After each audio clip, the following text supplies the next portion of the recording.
হাদিকে হত্যার আগে কেন স্ত্রীকে সঞ্চয়পত্র কিনে দেয় ফয়সাল? এবার রিমান্ডে সব গোপন তথ্য ফাঁস করল ফয়সালের স্ত্রী। শেষ রক্ষা হল না মির্জা আব্বাসের। হাদি হত্যায় অবশেষে ধরা খেল বিএনপি নেতা মির্জা আব্বাস। বিএনপিকে ক্ষমতায় বসাতে ভারত ও আমেরিকার গোপন ষড়যন্ত্র ফাঁস, থাকছে প্রমাণসহ বিস্তারিত প্রতিবেদন। এতক্ষণ শুনছিলেন সংবাদ শিরোনাম, এখন থাকছে বিস্তারিত। এবার রিমান্ডে চাঞ্চল্যকর তথ্য দিল শুটার ফয়সালের স্ত্রী সামিয়া। আজকের প্রতিবেদনে আমরা উন্মোচন করব সেই সকল না জানা সত্যগুলো। তার জন্য ভিডিওটা শেষ পর্যন্ত দেখতে থাকুন। ইনকিলাব মঞ্চের মুখপাত্র শহীদ ওসমান হাদি হত্যার পর থেকে আলোচনায় প্রধান অভিযুক্ত ফয়সাল করিম মাসুদ। হত্যা করে ভারতে পালিয়ে নিজেকে নির্দোষ দাবি করলেও সুনির্দিষ্ট তথ্যের ভিত্তিতেই তাকে আসামি করে চার্জশিট জমা দিয়েছে ডিবি। হাদি হত্যায় ফয়সালের নাম আসার পর থেকেই তার ও তার পরিবারের সদস্যদের ব্যাংক হিসাবের খোঁজে নামে সিআইডি। ৫৩টি ব্যাংক হিসাবে ১২৭ কোটি টাকার অস্বাভাবিক লেনদেনের তথ্যের পর তার সব হিসাব আদালতের নির্দেশে অবরুদ্ধ করে সিআইডি। একই সঙ্গে এসব ব্যাংকে থাকা ৬৫ লাখ টাকা বাজেয়াপ্ত করেছে সংস্থাটি। ফয়সালের এসব লেনদেনের মধ্যে ৬৫ লাখ টাকার একটি লেনদেন নিয়ে মাঠে নামব আমরা। খুঁজে বের করার চেষ্টা করব হাদিকে হত্যার ঠিক ১ মাস আগে কেন ফয়সাল ৬৫ লাখ টাকার এই সঞ্চয়পত্র কিনেছিল স্ত্রীর নামে। খোঁজ নিতে এবার সেই ব্যাংকে ঢোকার চেষ্টা অনুসন্ধান টিমের। দায়িত্বপ্রাপ্ত কর্মকর্তারা ক্যামেরার সামনে কথা না বললেও জানান ব্যবসার কথা বলে ২০২৩ সাল থেকে এই ব্যাংকে লেনদেন করে ফয়সাল। ব্যাংক লেনদেনের তথ্য বলছে ফয়সালের প্রতিষ্ঠান অ্যাপল সফট আইটির নামের হিসাবে গত বছরের ৩ নভেম্বর জমা হয়েছে ৪২ লাখ টাকা, যা আবার এসেছে মিডল্যান্ড ব্যাংকে থাকা তার অ্যাকাউন্ট থেকে। সেই টাকা একজন পাঠিয়েছিল পে অর্ডারের মাধ্যমে। পরে ৪ নভেম্বর অ্যাপল সফট আইটির হিসাব থেকে ৬৫ লাখ টাকা দিয়ে স্ত্রী সামিয়ার নামে সঞ্চয়পত্র কেনে ফয়সাল। ঢাকা মহানগর গোয়েন্দা পুলিশ সামিয়াকে জিজ্ঞাসাবাদে জানতে পারে ফয়সাল দেশ ছাড়বে জানিয়ে পরিবারের জন্য এই টাকা রেখে গিয়েছিল। ফয়সালের স্ত্রী রিমান্ডে জানিয়েছে ঘটনার একজন এক ধরনের ভূমিকা পালন করেছে। কেউ ঘটনার পূর্ববর্তী সময়ে সেগুলো জানা সত্ত্বেও সেটা গোপন করেছে, আবার ঘটনার পরবর্তী সময়ে তাদেরকে পালিয়ে যেতে সহায়তা করেছে এবং অস্ত্র সরবরাহ করেছে। ফয়সালের দেশের বাইরেও দুবাইয়ে সম্পদ থাকার তথ্য পেয়েছে তদন্তকারীরা। সে বিষয়ে তথ্য চেয়ে চিঠিও পাঠিয়েছে সিআইডি। আমাদের অনুসন্ধানে উঠে এসেছে আরও কিছু হাড় হিম করা তথ্য। যমুনা ফিউচার পার্কের একটি বেসরকারি ব্যাংক শাখা থেকে একটি পে অর্ডারের মাধ্যমে ৫৮ লাখ টাকা জমা হয় মিডল্যান্ড ব্যাংকের রূপনগর উপশাখায়। সেখান থেকে ১৬ লাখ টাকা বাদ দিয়ে বাকি ৪২ লাখ টাকা পাঠানো হয় এনআরবিসি ব্যাংকের মিরপুরের বেনারসি পল্লী শাখায়। সেখানে শুটার ফয়সালের অ্যাপলস অফ আইটি নামের একটি অ্যাকাউন্টে সেই টাকা জমা হয়। আগে থেকে থাকা অর্থসহ মোট ব্যালেন্স দাঁড়ায় ৬৫ লাখ টাকা।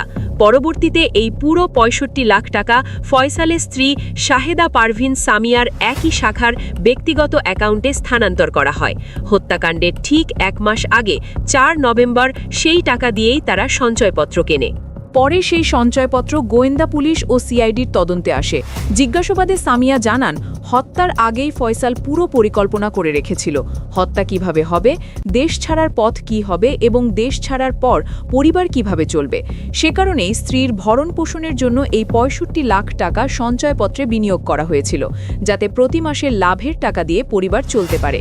তবে তারা মাত্র ১ মাসের মুনাফা তুলতে পেরেছিল। এরপর পুরো টাকাই ফ্রিজ হয়ে যায় এবং আদালতের মাধ্যমে সঞ্চয়পত্রটি অবরুদ্ধ করা হয়। ঢাকায় তার পরিকল্পনা ব্যর্থ হলেও ভারতে পালানোর পরিকল্পনায় ফয়সাল সফল হয়। বর্তমানে সে ভারতেই অবস্থান করছে। বিভিন্ন ভিডিও বার্তায় সে নিজেকে নির্দোষ দাবি করলেও গোয়েন্দা পুলিশের হাতে থাকা ব্যাংক লেনদেন, আর্থিক ট্রেল এবং পরিকল্পনার তথ্য স্পষ্টভাবে প্রমাণ করে এই হত্যাকাণ্ডের সঙ্গে ফয়সালের সরাসরি সম্পৃক্ততা। তদন্তে আরও জানা গেছে ২০২৫ সালেই তার লেনদেন হয়েছে প্রায় ১,৭৪ লাখ টাকা, যার একটি অংশ থেকেই এই ৬৫ লাখ টাকা আলাদা করা হয়েছিল। এখন সিআইডি খতিয়ে দেখছে কারা পে অর্ডারের মাধ্যমে এই টাকা দিয়েছে এবং সেখানে কথিত মাস্টারমাইন্ড বাপ্পি বা তার ঘনিষ্ঠ কেউ জড়িত ছিল কিনা। ইতোমধ্যেই বাপ্পির নাম মাস্টারমাইন্ড হিসেবে উঠে এসেছে। তার উপরে আরও কেউ ছিল কিনা সেটিও তদন্তাধীন। গোয়েন্দা পুলিশ জানিয়েছে ১৭ জনের বিরুদ্ধে চার্জশিট দেওয়া হয়েছে। তদন্তে নতুন নতুন নাম এলে তাদেরও আইনের আওতায় আনা হবে। পাশাপাশি ফয়সাল সহ বিদেশে পলাতক সবাইকে ফিরিয়ে আনতে আইনি প্রক্রিয়া চলমান। আজ আমরা তুলে ধরলাম সেই ৬৫ লাখ টাকার সঞ্চয়পত্র কেন কেনা হয়েছিল এবং কেন আজ সেই টাকা রাষ্ট্রের হেফাজতে। টাকার পাহাড়, সীমান্ত পেরিয়ে গোপন বৈঠক আর পর্দার আড়ালে থাকা ক্ষমতাধরদের এক ভয়ঙ্কর ছক। একটি হত্যাকাণ্ড কি কেবলই আক্রোশ, নাকি এর গভীরে লুকিয়ে আছে রাষ্ট্র ক্ষমতার পালাবদলের নীল নকশা? শুটার ফয়সালের অ্যাকাউন্টে কোটি কোটি টাকার রহস্যময় লেনদেন আর সিঙ্গাপুরের সেই গোপন বৈঠক, কি ঘটেছিল সেখানে? আওয়ামী লীগের হেভিওয়েট নেতাদের সাথে বিএনপি নেতা মির্জা আব্বাসের নাম কেন একই সমীকরণে? গোয়েন্দা তথ্যে উঠে আসা ২১৮ কোটির চেক আর দুবাই কলকাতার সেই গোপন আস্তানা এখন টক অফ দ্য কান্ট্রি। নির্বাচনের ঠিক ৩৬ দিন আগে কেন অস্থির হয়ে উঠছে সীমান্ত আর রাজপথ? কারা ছিল এই কিলিং মিশনের মাস্টারমাইন্ড, আর কারা যোগান দিয়েছে এই বিপুল অর্থের? সব জল্পনার অবসান ঘটিয়ে আজ উন্মোচিত হবে হাদি হত্যার পেছনের হাড় হিম করা সেই সত্য কাহিনী। হাদি হত্যার তদন্তে নামতেই বেরিয়ে আসছে একের পর এক রাঘব বোয়ালদের নাম, যা পুরো দেশকে নাড়িয়ে দিয়েছে। তদন্তকারীদের দাবি, গত ৬ মাস ধরে অত্যন্ত সুপরিকল্পিতভাবে এই হত্যাকাণ্ডের ছক তৈরি করা হয়েছিল। রিমান্ডে থাকা এই নেতার কাছ থেকে পাওয়া তথ্যগুলো এখন গোয়েন্দা সংস্থার প্রধান অস্ত্র হয়ে দাঁড়িয়েছে। প্রাথমিক জিজ্ঞাসাবাদই বেরিয়ে এসেছে এক অদ্ভুত লুকোচুরির গল্প, যেখানে প্রশাসন আর রাজনীতি মিলেমিশে একাকার।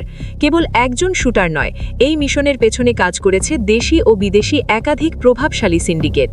ফয়সালের বোনকেও এখন জিজ্ঞাসাবাদের আওতায় আনার প্রক্রিয়া শুরু করেছে বিশেষ তদন্ত দল।